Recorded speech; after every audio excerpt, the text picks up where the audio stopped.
Hello students, good evening. Today we are continuing with the first chapter, dimensional analysis.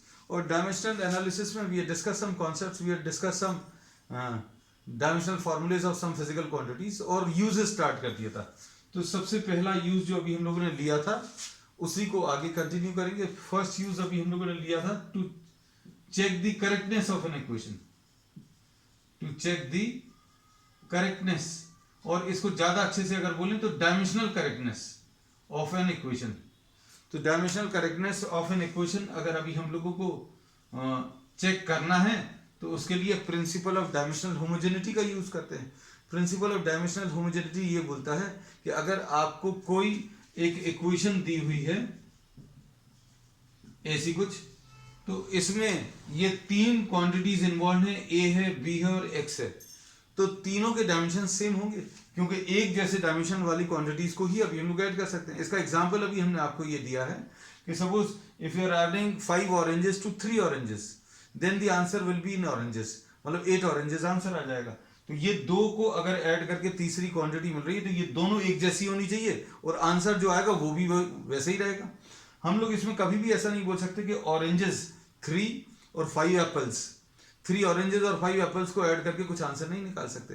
तो quantity having similar type of dimensions और identical dimensions को अभी हम लोग add कर सकते हैं, है ना. अब इसका अगर अभी हम लोग इस्तेमाल करें तो अभी हम लोग क्या बोलेंगे, जैसे suppose for example we are having a question today, once again we are elaborating this point with the help of an example.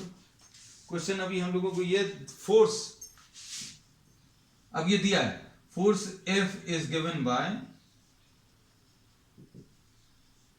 F is equal to AT plus BT square, ऐसा कुछ दिया है ना.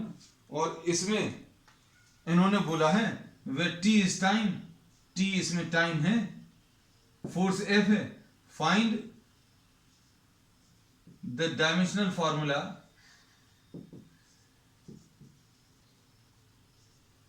for A and B, A और B का dimensional formula निकालना है. तो अब देखो ये तीन क्वांटिटीज हैं, एक ये है, एक ये है और एक ये है. ये वाली फोर्स है तो ऑब्वियसली ये जो दो को अगर आप ऐड कर रहे हो, ये फोर्स इन दो को ऐड करके मिल रहा है, तो ये फोर्स अगर है तो ये ऐड करने वाली क्वांटिटीज भी फोर्स होंगी. बिल्कुल यही चीज जो अभी हमने बोला था कि अगर इधर ये फोर्स आंसर में आ रहा है तो ये जो दो क्वांटिटीज आप ऐड कर रहे हो वो भी क्या रहना चाहिए, फोर्स रहना चाहिए, है ना. तो फोर्स और फोर्स को ऐड करो तो आपको एक फोर्स मिलेगा, मतलब 10 न्यूटन प्लस 15 न्यूटन्स, कुछ इधर आ जाएगा 25 न्यूटन्स. तो this will be in Newton's, this will be in Newton's, मतलब ये भी फोर्स है और ये भी फोर्स है. तो लॉजिक इसमें समझ में आना चाहिए कि ये फोर्स दिया है, लेफ्ट हैंड साइड जो है फोर्स है, फोर्स मतलब आपके पास लिस्ट होनी चाहिए या याद होना चाहिए, क्या हो जाएगा ये MLT-2. राइट हैंड साइड में दो चीजें क्या है बेटा बताओ. राइट हैंड साइड में दो चीजें हैं, AT और BT स्क्वायर. ये AT और BT स्क्वायर, तो ये भी फोर्स होना चाहिए, ये भी फोर्स होना चाहिए, मतलब ये फोर्स आ जाएगा, ये भी फोर्स आ जाएगा, बस सिंपल. अब इसमें A निकाल लो, फोर्स की वैल्यू रख लो बेटा. फोर्स का फार्मूला क्या है, MLT-2. यहां पर भी फोर्स का फार्मूला रख लो, MLT-2. ठीक. अब इसमें A का फार्मूला क्या आ जाएगा, A अगर निकालना है तो MLT-2 अपॉन T, तो ये अपॉन T आ गया.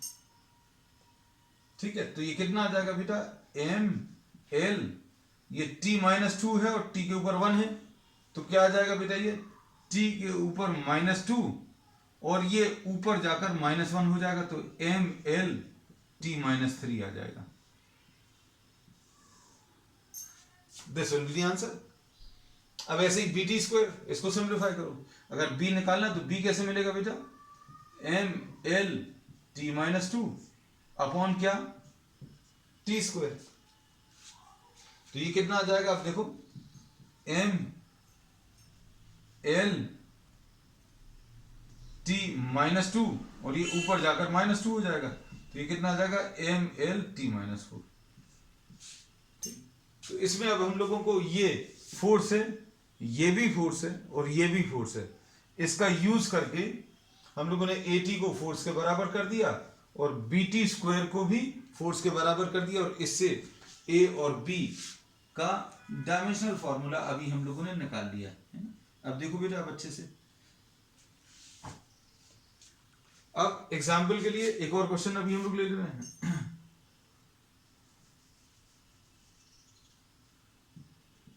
Displacement x is given by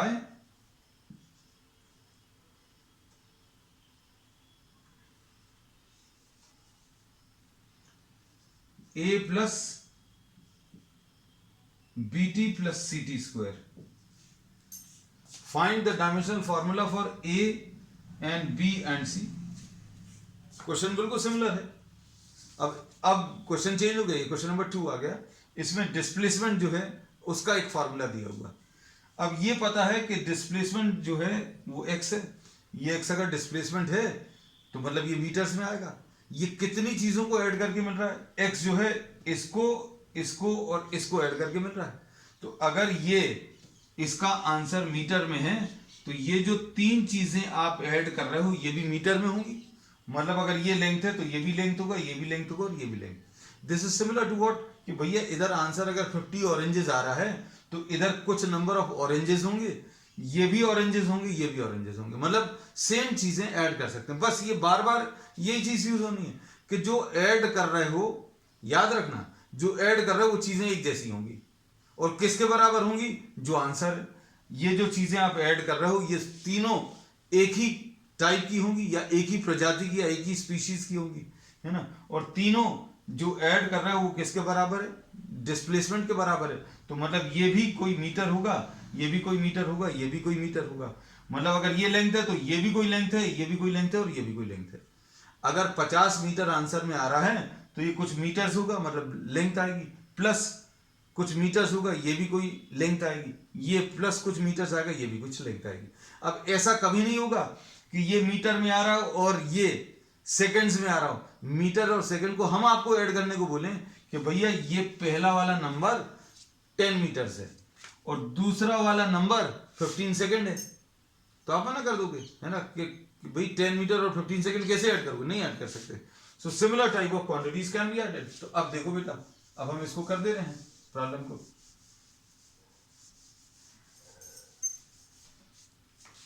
इसका कितना आएगा बेटा, देखो लेफ्ट हैंड साइड क्या है, x है, left hand side is x यानी कि L, x यानी डिस्प्लेसमेंट, डिस्प्लेसमेंट यानी लेंथ। बस अब ये चीजें आपको मालूम होनी चाहिए, है ना। अब ये तो सिंपल वाला था, अभी आगे जाकर थोड़ा सा कॉम्प्लिकेटेड होगा। अब जैसे suppose for example right hand side की बात करें तो राइट हैंड साइड में 3 चीजें हैं। क्या है, a है, और क्या है, bt है, और तीसरा क्या है, ct स्क्वायर। ये तीनों क्या होंगी, जो लेफ्ट हैंड साइड है, लेफ्ट हैंड साइड क्या है, L है, ये भी L है और ये भी L। मतलब ये भी लेंथ होगी, ये भी लेंथ होगी, ये भी लेंथ होगी। क्यों, क्योंकि लेफ्ट हैंड साइड पर लेंथ लिखा हुआ है। बस ये चीज याद रखना कि एक जैसी चीजें ही ऐड होंगी। हमने अगर आपको बोला, अच्छे से सुनना, कि अगर इसमें AL है तो A की वैल्यू तो डायरेक्टली मिल गई यहां पर। B अगर निकालना तो B कैसे मिलेगा बेटा, B कितना आ जाएगा, L/T। B की वैल्यू L/T। अगर इसको ऐसा लिखें तो LT - 1 ब्रैकेट में लिखते हैं अभी हम लोग। अब इसके बाद नेक्स्ट क्या है बेटा, इसमें नेक्स्ट है C की वैल्यू कितना, L/T स्क्वायर यानी LT - 2, ऐसा कुछ आ जाएगा। C will be what, LT - 2, ऐसे कुछ आ गया, है ना। तो इसमें अभी हम लोगों को क्या मिल गया, A, B और C की वैल्यूज मिल गई, है ना। तो अब हम लोग इसमें ये कह रहे हैं, ध्यान से सुनना, ये सारी चीजें जो हैं वो बार बार एक ही पॉइंट इंडिकेट कर रही हैं कि एक जैसी चीजों को आप ऐड कर रहे हो। जैसे अभी हम बोलें कि भाई 3 chocolates plus x, 3 chocolates plus x, ये 8 चॉकलेट्स आ रही हैं, है ना। तो अब आप क्या बोल सकते हो x के बारे में, x के बारे में अपन को कुछ नहीं मालूम। क्या ये मीटर में होगा आंसर, क्या लीटर्स में होगा या सेकंड्स में होगा। तो भाई आंसर जब चॉकलेट्स में आ रहा है तो 3 चॉकलेट में आप कुछ चॉकलेट्स ही ऐड करोगे, तो मतलब चॉकलेट्स में चॉकलेट्स ऐड करके चॉकलेट आंसर में आएगा, है ना। तो बस इतना सा याद रखना कि अगर हमने आंसर नहीं भी बताया, अच्छे सुनना, अब ये पॉइंट बहुत इंपॉर्टेंट है, हमने बोला 3 चॉकलेट में क्या ऐड होगा, चॉकलेट ही ऐड होगा। आपने अगर ये नहीं दिया सपोज, और ऐसा लिखा हुआ है, क्या चीज लिखी हुई है बेटा, इसमें अभी हम लोगों ने क्या बोला, ध्यान से सुनना, हम अभी हमने अगर इसका आंसर नहीं बताया तो भी अभी आप इतना समझ गए होगे कि 3 चॉकलेट में अगर x ऐड कर रहे हो तो x की जो जाति रहेगी या x की जो स्पीशीज रहेगी वो चॉकलेट्स ही होगी, क्योंकि चॉकलेट्स में जो ऐड करोगे वो लीटर, मीटर, केजी, सेकंड्स कुछ नहीं होगा। अगर ये चॉकलेट है, ये चॉकलेट ही होगा। अब इसमें सुनना हमारी बात, अगर आपको x डिस्टेंस दिया है, x डिस्टेंस दिया है, इसमें अगर आपने a ऐड किया तो a ये डिस्टेंस ही होगा। आंसर भले ही दिया हो नहीं दिया हो, लेकिन एक चीज के बारे में पता चल गया कि ये डिस्टेंस है तो ये डिस्टेंस ही होगा। और एग्जांपल सुन लो बेटा, अभी हम बोल रहे हैं कि अगर आपको a प्लस टाइम लिखा हुआ है, a प्लस टी अगर अभी हम लोगों ने लिखा हुआ है, a प्लस टी अगर लिखा है तो क्या आएगा बेटा, अच्छे सुनना, अगर अभी हम लोगों ने a प्लस टी लिखा है तो मतलब क्या है, ये a जो है वो भी टाइम ही होगा। आंसर दिया हो चाहे नहीं दिया हो, ये इतना अब आपको समझ में आना चाहिए कि क्वांटिटीज अगर ऐड करके लिखी हैं तो वो एक ही जैसी होंगी। समझ आ रही बात। अब अगर आपको ऐसा लिखा होता b प्लस टी स्क्वायर, हम बहुत सारे एग्जाम्पल दे रहे हैं, b प्लस टी स्क्वायर अगर लिखा है तो क्या है, अगर ये b में टाइम का स्क्वायर ऐड किया तो b क्या होगा, b भी टाइम का स्क्वायर ही होगा, ना ये मास होगा ना कुछ होगा। अब हम लोग इसमें बोले कि m में, मास में आपने अगर सपोज c ऐड किया, m में अगर आपने c ऐड कर दिया तो c भी क्या होगा, मास होगा। तो ये सब कैसे पता चल रहा है अभी हम लोगों को, ये ऐसे पता चल रहा है कि only similar type of quantities can be added. Mass में अगर आप कुछ ऐड कर रहे हो तो वो मास ही होगा, है ना। अब देखो इसी डिस्कशन को अभी हम लोग आगे अगर बढ़ाएं तो देखो बेटा, सपोज फॉर एग्जांपल आपको फोर्स दिया है a plus B T plus C T square upon D plus T cube, ऐसा कुछ लिखा हुआ है, ठीक है। अब सोच कर देखना बेटा, अब d के बारे में तुरंत बता सकते हो, d में क्या चीज ऐड की हुई है, d में टाइम का क्यूब ऐड किया हुआ है ना। तो इसमें अभी हम लोग कह रहे हैं find the dimensional formula for a b c and d। Find the dimensional formula for what, a b c and d। आपको a b c और d का डायमेंशनल फॉर्मूला बताना है। देखो बेटा आप अच्छे से, अब इसमें अगर आप देखो, ध्यान से देखना, d में क्या चीज ऐड की हुई है, d में टाइम का क्यूब ऐड किया हुआ है, तो इसलिए तुरंत अभी आप बिना कुछ सोचे लिख सकते हो कि भैया d जो है वो टाइम क्यूब आएगा। क्यों, क्योंकि इतने सारे एग्जांपल्स दिए कि आप जो चीजें ऐड कर रहे हो वो एक जैसी होंगी। आपने टी क्यूब में d ऐड किया या d में टी क्यूब ऐड किया, तो d और टी क्यूब अगर आप ऐड करो तो ये दोनों एक जैसे ही होने चाहिए, है ना। अभी हमने बोला कि अगर 3 चॉकलेट्स में कुछ x ऐड कर रहे हो तो ये x ऑरेंजेस नहीं होगा। 3 चॉकलेट्स में अगर आप ऐड कर रहे हो तो चॉकलेट्स ही ऐड कर सकते हो, चॉकलेट में चॉकलेट ऐड करके ही आंसर बता सकते हो, है ना। तो अभी हम लोगों ने इसमें यही बताया है, क्या बताया बेटा, कि d will be having dimensions of time cube. अब देखो बेटा, लेफ्ट हैंड साइड क्या है, लेफ्ट हैंड साइड इसमें फोर्स है, लेफ्ट हैंड साइड इसमें बेटा क्या चीज है, लेफ्ट हैंड साइड इसमें फोर्स है, और फोर्स क्या है, mlt-2। ये तो याद हो गया होगा हमारे ख्याल से, क्योंकि इतनी बार अभी हम लोगों ने ये कर लिया है। अब देखो ध्यान से देखना, अब इसको राइट हैंड साइड क्या आ जाएगा, राइट हैंड साइड, इसमें राइट हैंड साइड में 3 चीजें, एक a है, फिर bt है और ये चीज है। अगर फोर्स को आप ध्यान से देखें तो फोर्स तीन चीजों को ऐड करके बन रहा है, तो ये तीनों चीजें भी क्या होंगी, फोर्स ही होंगी। मतलब अब हम लोग इसको तीन हिस्सों में डिवाइड करके लिख दे रहे हैं। कैसा बेटा, कि ए जो है ये भी फोर्स होगा, बीटी जो है ये भी फोर्स होगा, और ct square upon D plus T cube ये भी क्या, ये भी फोर्स आएगा। अब इसके बाद देखो बेटा ध्यान से,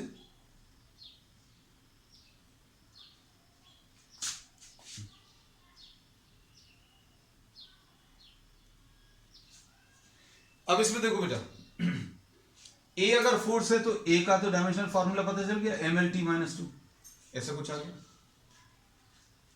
अब इसके बाद बी अगर आपको निकालना तो बी निकाल सकते हो। बी कैसे मिलेगा बेटा, इसमें देखो अभी हमने बोला फोर्स इन तीनों को ऐड करके मिल रहा, तो ये भी फोर्स है, ए फोर्स है, बीटी भी फोर्स है, तो बीटी को फोर्स के बराबर लिखा, और फोर्स कितना है बेटा, M L T minus to.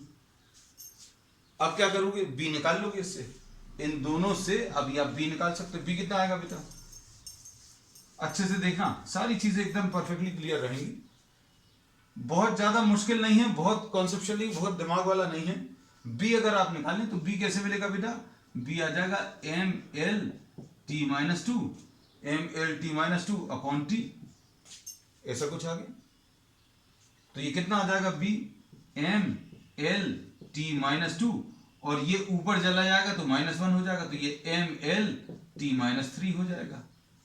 चलो अब ठीक है। अब इसमें देखो नीचे वाली चीज क्या है, नीचे वाली चीज के बारे में मालूम है, टाइम क्यूब होगा। क्यों, क्योंकि टाइम क्यूब में डी ऐड किया, मतलब ये टाइम क्यूब होगा, ये भी टाइम क्यूब होगा। तो क्या बोल सकते हैं बेटा, सी टी स्क्वायर अपॉन नीचे वाली चीज क्या होगी, टाइम का क्यूब, ये भी टाइम का क्यूब, और टाइम के क्यूब में टाइम का क्यूब अगर ऐड करोगे, ऑरेंजेस में ऑरेंजेस अगर आप ऐड करोगे तो आंसर ऑरेंजेस में आएगा। मतलब T cube plus T cube कितना आ जाएगा, टी क्यूब ही आएगा, मतलब नीचे टी क्यूब आएगा। लो अब ये किसके बराबर है, फोर्स के बराबर, M L T minus two. ठीक, अब इसमें क्या होगा, टी स्क्वायर और ये कैंसिल होगा, तो सी कितना आ जाएगा बेटा, M L T minus two into T, ऐसा कुछ आ जाएगा। तो ये आ जाएगा M L T minus one, क्योंकि इसमें पावर जो है ऐड होंगे, पावर इसका माइनस टू है, पावर इसका वन है, तो माइनस टू प्लस वन कितना आ जाएगा बेटा, कितना आ जाएगा, ये M L T minus one. ठीक है, अब थोड़ा सा और प्रॉब्लम्स ले लेते हैं।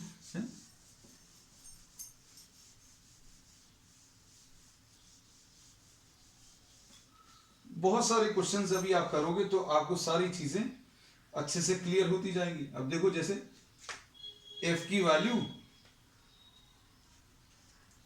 Next question, force acting on an object, force acting on an object,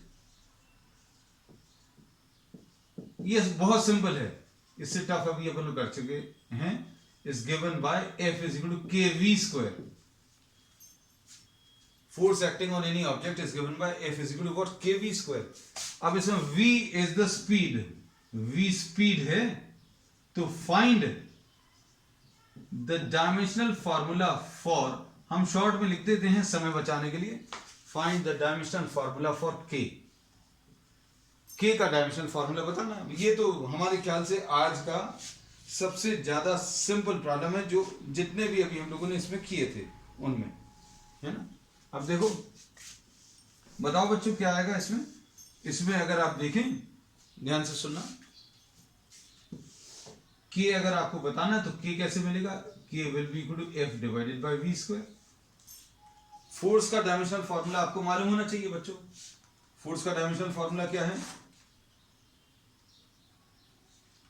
force का डायमेंशनल फॉर्मूला ये M L T minus two है। ठीक, और नीचे क्या है, वेलोसिटी, वेलोसिटी कितना होता है, वेलोसिटी होता है एल टी माइनस वन। और लेकिन वेलोसिटी का स्क्वायर लगा हुआ है, तो वेलोसिटी का स्क्वायर के निकाल लो बेटा, है ना। तो ये हमारे ख्याल से इजी क्वेश्चन था। mlt माइनस 2 अपॉन नीचे क्या आएगा बेटा, नीचे इसमें आ जाएगा एल स्क्वायर और t माइनस 2, ऐसा कुछ आएगा। अब देखो इसमें क्या क्या चीज कैंसिल होगी बेटा, इसमें ये l और एक l कैंसिल होगा, तो कितना आ जाएगा ml माइनस 1, और ये t माइनस 2 और t माइनस 2 तो कैंसिल हो गए, लो खत्म हो गया, ऐसा कुछ है। तो अभी हम लोग निकाल सकते हैं, बहुत कुछ कट, हाँ ठीक है, परफेक्टली ओके। अब इसमें इस टाइप के क्वेश्चंस में अब हम आज का ये आखिरी क्वेश्चन ले रहे हैं, है ना, क्योंकि इसके बाद अभी हम लोग और इसमें प्रॉब्लम्स नहीं लेने वाले हैं ना। अब इसमें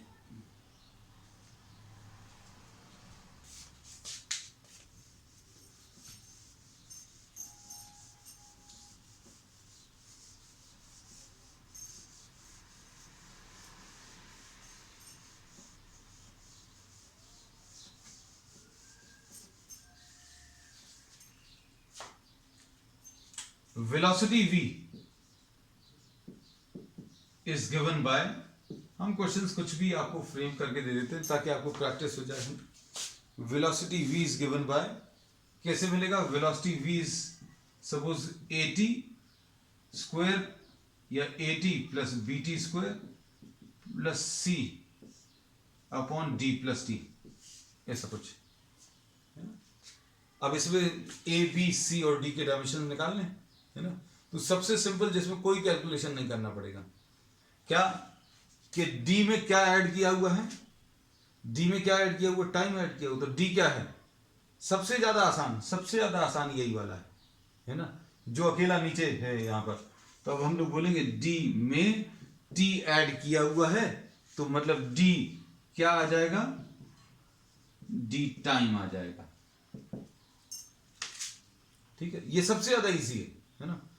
अब इसमें ये पता चल गया कि नीचे टाइम है, नीचे क्या चीज है बेटा, टाइम है ना, ये बात तो समझ में आ गई, क्योंकि टाइम में ही आप कुछ टाइम ऐड करोगे। तो अब ये कितना मिलेगा बेटा, अब देखो ये वेलोसिटी है, ये वेलोसिटी तीन चीजों को ऐड करके मिल रही है, ये वेलोसिटी तीन चीजों को ऐड करके मिल रही है, तो ये तीनों भी क्या होने चाहिए, हमने बार बार यही बताया कि अगर वेलोसिटी आंसर में आ रहा है तो क्या होगा बेटा, ये जो क्वांटिटीज आएंगी ये भी वेलोसिटी ही आएंगी, है ना। मतलब कौन सी चीज, at ये वेलोसिटी के बराबर आएगा, ठीक, और इसके बाद इसमें bt स्क्वायर ये भी वेलोसिटी आएगा, और c अपॉन नीचे क्या लिखा हुआ बेटा, d प्लस टी लिखा है ना। तो d प्लस टी को अभी हम लोग क्या लिख सकते हैं बेटा, इसमें d c upon D plus T है, तो c अपॉन टी लिख सकते हैं ना। ये तो अपन को पता चल गया है, कैसे पता चला है, c अपॉन टी क्यों लिख सकते हैं, हम लोग ये बोलेंगे कि भैया ये नीचे क्या चीज है हमें ये भर बताना है। हम लोग इसमें इस पूरे चैप्टर में कहीं कैलकुलेशन नहीं कर रहे हैं कि वेलोसिटी कितनी आएगी, वेलोसिटी किसके टर्म्स में आएगी, या क्या क्या क्वांटिटीज इन्वॉल्व है, अब हम लोग वो देख रहे हैं। c अपॉन टाइम है, d प्लस टी है, टाइम ऐड कर रहे हैं d में, या d में t ऐड किया तो ये टाइम ही होगा, तो ये c अपॉन टी किसके बराबर आएगा, वेलोसिटी के बराबर। बस अब इससे a निकाल लो, a आ जाएगा वेलोसिटी अपॉन टाइम, और b क्या आ जाएगा, वेलोसिटी अपॉन टी स्क्वायर, और c क्या आ जाएगा, वेलोसिटी इनटू टाइम, है ना। अब इनको सॉल्व कर सकते हो, वेलोसिटी का डायमेंशनल फार्मूला मालूम होना चाहिए बेटा, वेलोसिटी का डायमेंशनल फार्मूला कितना आएगा, L T minus 1 upon T यानी एल टी माइनस 2, ऐसा कुछ आ जाएगा। और यहां पर कितना आ जाएगा बेटा, एल टी माइनस 1 वेलोसिटी का, नीचे टी स्क्वायर, तो ये सॉल्व करने पर बेटा कितना आएगा,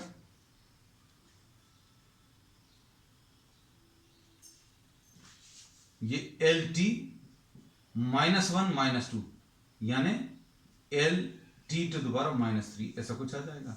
और यहां पर L T minus 1 into T यानी एल आ जाएगा, ठीक है। अब देखो, अब थोड़ा सा टाइप चेंज करेंगे बेटा, चलो टाइप चेंज कर देते, थोड़ा सा टाइप चेंज कर रहे हैं।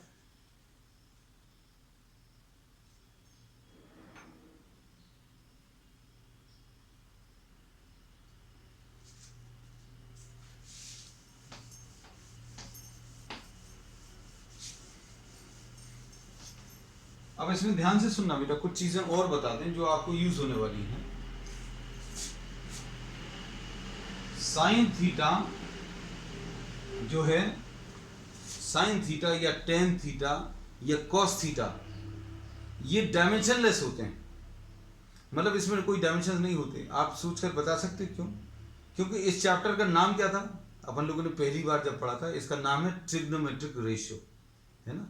तो ट्रिग्नोमेट्रिक रेशियो में हम लोग बोलेंगे किस में मेजर होगा, मास में के लेंथ में के टाइम में कि इनका कॉम्बिनेशन। तो हम बोलेंगे ये किसी चीज में मेजर नहीं होगा, इसकी कोई यूनिट्स नहीं होंगी। क्यों नहीं होंगी? क्यों बेटा कि क्योंकि ये परपेंडिकुलर और हाइपोटेन्यूज का रेशियो है। परपेंडिकुलर ये भी मीटर्स में आता है, हाइपोटेन्यूज ये भी मीटर्स में, तो मीटर और मीटर कट जाते हैं।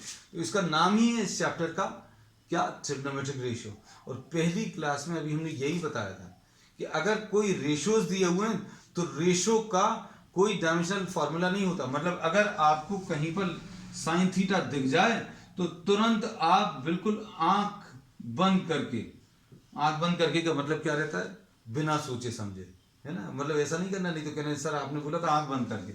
ये M0 L0 T0 होगा। मतलब कोई भी चीज अगर रेशियो है तो उसमें कोई यूनिट नहीं आने वाली, ये याद रखना। अब एक और चीज देखो, साइन थीटा का तो नहीं होता, लेकिन अंदर वाली क्वांटिटी का बोले तो अंदर वाली क्वांटिटी का बताते हैं अभी हम, सुनो अब अच्छे से। हम लोग क्या बोल रहे हैं बेटा, अंदर वाली का देखना अच्छे से, सारी बातें समझ में आएंगी आपको। अंदर वाली क्वांटिटी थीटा है, और थीटा किस में होता है, रेडियंस में।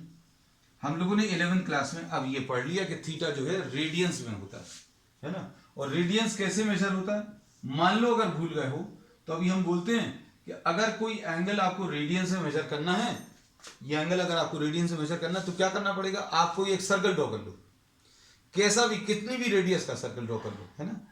आप ये एक सर्कल ड्रॉ करो। अब इस सर्कल के अंदर कितनी लेंथ ऑफ द आर्क आ रही है, या सॉरी इस एंगल के अंदर कितनी लेंथ ऑफ द आर्क आ रही है वो देखो, और डिवाइडेड बाय क्या, radius. Length of the arc, theta will be length of the arc divided by radius. ये भी अभी पिछली क्लासेस में बता चुके, हम सब रिपीट बार कर रहे हैं। अब किसी के मन में आएगा कि सर आपने बोला कोई भी रेडियस का, तो लो भैया बड़ी रेडियस का ड्रॉ करेंगे तो लेंथ बड़ी हो जाएगी, लेंथ ऑफ द आर्क ज्यादा बड़ी आ जाएगी, रेडियस भी बड़ा आ जाएगा, लेकिन दोनों का रेशियो जो है वो सेम रहेगा। और ये जो सेम नंबर जो आने वाला है, length of arc upon radius, ये रेडियंस कहलाता है ना। तो रेडियंस कैसा होता है, रेडियंस भी ये मीटर है और ये भी मीटर है, मतलब ये भी M0 L0 T0 है। समझ में आ रही बात? तो अब देखो अच्छे से सुनना, अब बातें आपको चूंकि समझ में आने लगी हैं कुछ कुछ चीजें, है ना। तो अब इसमें सपोज आपको ये एक प्रॉब्लम दिया है, डिस्प्लेसमेंट ऑफ अ वेव या डिस्प्लेसमेंट ऑफ अ पार्टिकल लिख दें। Displacement of a particle is given by y, और y is equal to a sin bt, ऐसा कुछ दिया है। फाइंड, क्वेश्चन क्या है, find the dimensional formula for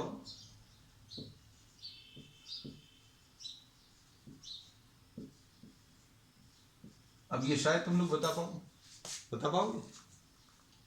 सबसे पहले तो साइन थीटा लिख लो। साइन थीटा कितना आ जाएगा बेटा, sine BT will be equal to Y upon A. तो साइन के बारे में तो पता है अपन ने, ये लिखा हुआ है कि बेटा अगर ये मीटर है, ये लिखा हुआ है, डिस्प्लेसमेंट जो है वो वाई है, मतलब ये क्या चीज है बेटा, ये इसके बारे में पता चल गया। ये क्या चीज है? लेंथ है। कैसे पता चला? क्योंकि ये क्लियर दिया, displacement of a particle is given by Y. Displacement यानी लेंथ, यानी कि मीटर्स, तो डिस्प्लेसमेंट जो है ये वाई है, यानी लेंथ है। अब नीचे क्या चीज लानी पड़ेगी कि साइन थीटा का आंसर ये आ जाए, मतलब सब कुछ कैंसिल हो जाए। कैंसिल ही चाहिए, क्यों? क्योंकि अगर ऊपर लेंथ लिखी है तो नीचे भी लेंथ आएगा। अगर आपको ऊपर LT लिखा है तो नीचे भी LT आना चाहिए। जो कुछ भी ऊपर है वो नीचे कैंसिल होना चाहिए। क्यों? क्योंकि साइन थीटा का कोई भी डायमेंशनल फार्मूला, सॉरी कोई भी डायमेंशंस नहीं होते, मतलब M0 L0 T0 आना चाहिए। मतलब अगर ये लेंथ है तो नीचे क्या आना चाहिए? लॉजिक पर बेस्ड अभी हम लोग बोलेंगे कि A will be what, A is having what, the dimensional formula for length. A का आंसर लेंथ आ जाएगा। बस लो, एक पार्ट खत्म हो गया कि A जो है वो क्या आ गई? लेंथ आ गई। अब अगली चीज, थीटा के बारे में क्या बोला है? थीटा जो एंगल है वो भी कितना होगा? M0 L0 T0। अब एंगल कितना है बेटा इसमें? देखो एंगल अपना BT है, ये साइन थीटा में, ये देखो थीटा ये है BT, ये भी M0 L0 और T0 है। तो क्या बोलोगे बेटा? B का formula M0 L0 T0 divided by T, यानी M0 L0 एंड T-1, ऐसा कुछ आ जाएगा। तो ये प्रॉब्लम्स जो हैं ये बहुत बहुत सिंपल लॉजिक पर बेस्ड है ना, बहुत ज्यादा कुछ टफ नहीं है। बस इसमें नया ये है कि आपको बहुत सारी लिस्ट ऑफ फॉर्मूलेज हैं जो कुछ नए स्टूडेंट्स को 11th क्लास फिजिक्स में आने के साथ ही ऐसा लगता है कि यार ये पता नहीं क्या क्या आ गया। So need not worry about all these things, बहुत सारे हैं, लेकिन हमने आपको एक लिस्ट दी हुई है। आपके पास नहीं है तो you can use any book, all the formulas are given. फिर इनके बारे में अभी फिजिक्स में अभी हम बोलते हैं, वैसे किसी भी चैप्टर में नहीं बोलेंगे आगे, हम इस चैप्टर में बोल रहे ज्यादा दिमाग मत लगाना है ना। अगले चैप्टर से आपको जितना दिमाग लगाना, जितना डीप घुसना उतना डीप घुस, क्योंकि इसमें कॉन्सेप्ट नहीं है। अब कॉन्सेप्ट तो उसको बोलते हैं जिसमें आपको सोचना पड़े। आपको तो यहां पर ये बता दिया कि साइन थीटा डायमेंशनलेस है तो यही यूज करना है ना। और थीटा जो है, थीटा के बारे में भी बता दिया। और मान लीजिए फोर्स ऑफ विस्कोसिटी बताया, इलास्टिसिटी बताया। तो विस्कोसिटी, इलास्टिसिटी, ग्रेविटेशन, इनके ऊपर पूरे पूरे चैप्टर्स हैं। अब पूरे पूरे चैप्टर्स में से अभी हम लोग ने कुछ फिजिकल क्वांटिटीज उठाई हैं बच्चों, और उन्हीं को अभी हम लोग डिटेल में डिस्कस कर रहे हैं, है ना। उन्हीं पर बेस्ड प्रॉब्लम्स को करेंगे, है ना। तो अभी चिंता की कोई बात नहीं है। We will be discussing some more of these concepts and more of these problems on the next time. ठीक है, that's all for today.